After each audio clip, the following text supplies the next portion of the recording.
Welcome to Eoiin Connect. In this video, we're going to explore the Agile board. You can get here anytime by clicking the 3 horizontal lines on the top left-hand corner of your screen and then selecting Agile. This is your Agile screen where you can create personal, flexible, and adaptable to-do lists by clicking a new list. Name your list and click Add. To add tasks to the list, click the plus icon.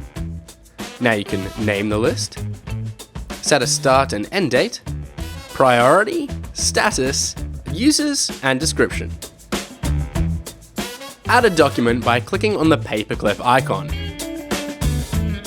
Send a notification to a team member by leaving a comment with the @ symbol followed by that team member's name.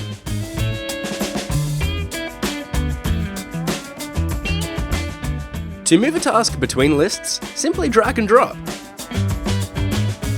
To update, comment, or delete a task, click on it and options will appear.